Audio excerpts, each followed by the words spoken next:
Hi guys, Andy here, back again with another unboxing. Today it's the Sony Xperia Z3. Now it was only 4 or 5 months ago that I was unboxing the Z2, and the Z2 was only released in April, the Z3 being released just last month in September. Seems quite odd. Normally, you know, the S3, the S4, the S5, it's like a year between launches, but Sony have come out only half a year later, if even that, with the Z3, the follow-up from the Z2. Having said that, and perhaps unsurprisingly, the specs aren't massively different.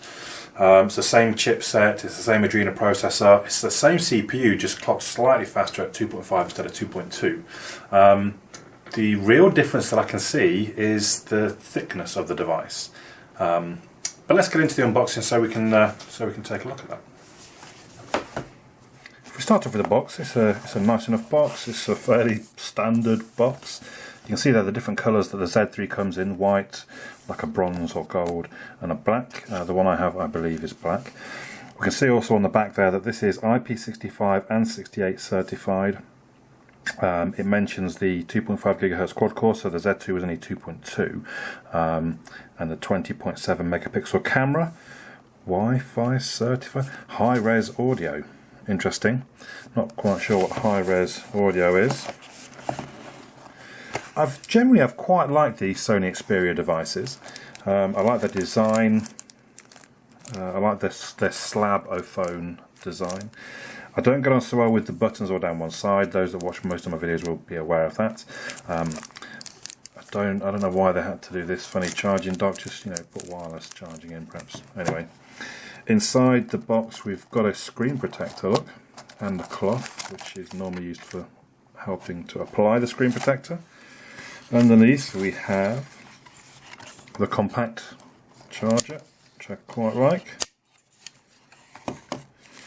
Here, what have we got here? That's like a USB, that's interesting. What do they call them? OTG cable? So you can plug that into the base of the phone, then plug like a memory stick in, which is interesting. That's handy. You don't see that with many phones. It means you can carry all your movies around on a big 64 gig memory card, memory stick. So we have extra buds for the earphones, which are here, and a clip to clip it to your shirt or whatever, and then the regular micro USB cable, as you would expect. Let's see if we can get all that back together.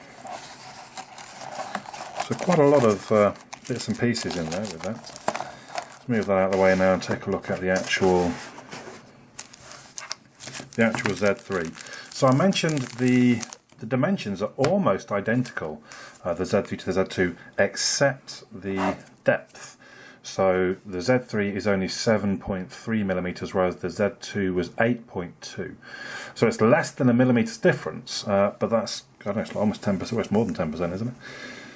Let's go ahead and peel off the protective front and back. So again, the designs, now my memory's not great, but I think that's almost identical to how the Z2 looked. It does feel good in the hand. I wouldn't be able to say if it felt thin or not, but it does feel, it feels thin. And at 7.3, that's got to be one of the thinnest smartphones that's on the market right now. Let's go ahead and see if there is any actual juice in the battery. Usually there's a bit. There certainly would appear to be. While that's booting up, we'll look around the outside. So as I mentioned, I've got what I would assume to be volume rocker at the top here. Oh no, sorry, no, I do tell a lie. It says on there micro SD. That it's not a rocker. It's that's where we get to the micro SD and the SIM card. Look, I thought it was a bit big. And this must be, yeah. So that's the volume rocker on the edge. Obviously the power button on there, and of course the dedicated camera button. Do you know what? I'm not sure if that's micro USB or I think it must be. So that's the micro USB charging port. And then what do we have? What is that? No, that's the micro USB charger. So is that just a lanyard port? Must be. I might even have to look into the instructions to check what that is. So I guess because it's the waterproof design, and I might even test this one underwater. I did do the Z1 Compact underwater and it performed admirably. I am aware of important information.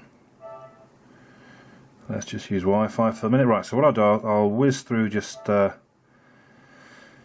setting these bits and pieces up, then I'll come right back to you. So we're here now, almost there anyway. Locate your phone and keep your contacts safe with Xperia. Personalise your experience across Sony apps and services. Get access. Okay, whatever. Accounts. Let's not bother logging into them just at the minute. You're ready to go. Data.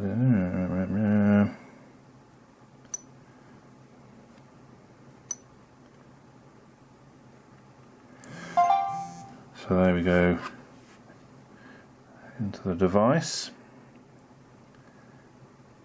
As you would expect, feels very slick and smooth. Oh, I'm not sure if I did that or that's part of the initial startup. Oh, maybe I did swipe over that way. Yeah, that's nothing too new if you haven't seen that on Sony before. It just gives you some options for changing how your apps are displayed within the app drawer. From my 360 review. Mobile data disabled, of course it is. Quick settings. Settings themselves, so let's just double check exactly what. So Android version 4.4.4. You see there all the different information as well in case that matters to anybody. This being the early part of October, I'm sure you might be watching this in a month or two and it might be a different version, so you can see it all there. Again, nothing too new. Those that have seen Sony devices, the white menu, nor for that matter changing, that's nothing new, swapping back and forth. So let's have a look at, how do I get the camera? There we go. Let's see how quick the camera. Remember locations? Yeah, why not? So again, as it looks very similar to what I recall from previous Xperia devices. We've got the record and the stills button on the same screen, which I very much like, very much prefer. That seemed pretty quick. Let's see how that looks. That looks. Swipe down from the top to exit full screen. Okie dokie. Certainly looks pretty crisp, even when you zoom right on in. Let's bring me antennaless Android fellow. How do we go back?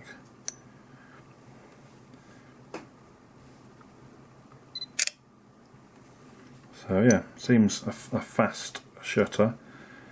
On initial examination, it looks to be a pretty good image. We will obviously look further into that as well.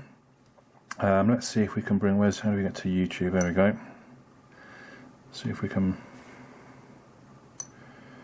bring up a video just to have a look at the screen and the sound. Preferably a video with some decent sound in it.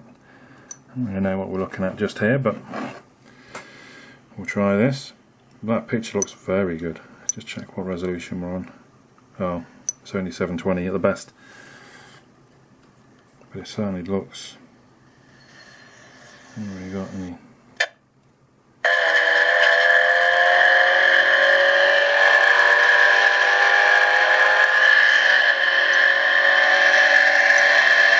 So it looks clear. Let's play a video that I know will be in. Oh, that's interesting. No, because that's quite a new upload, unless it just hasn't encoded in the full 1080p just yet. Hi guys, Andy here.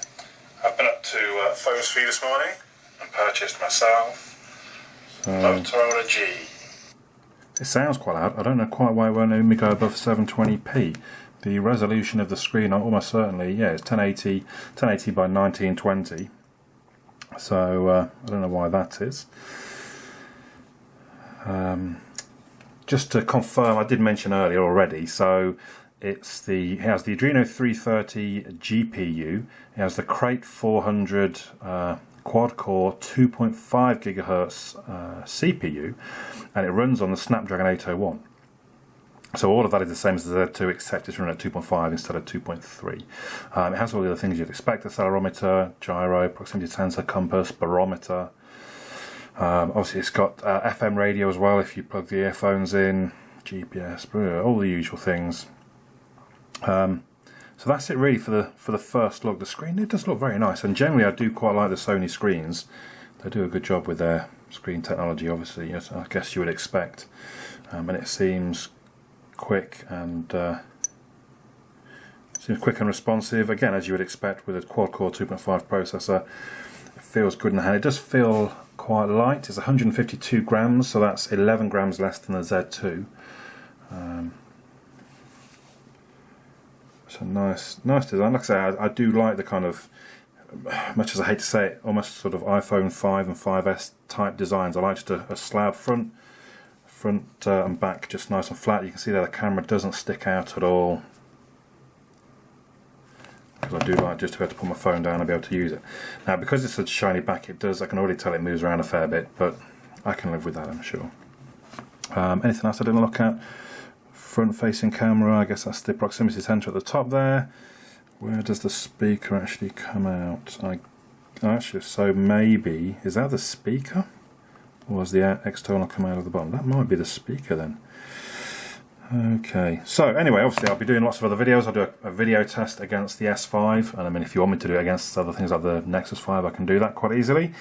And then of course in the next week or so I'll get the actual full review done. I will do comparisons as well, benchmarks against the S5 and the Nexus, maybe the Note 3, for you to have a look at too. My name's Andy, I'll catch you all again soon.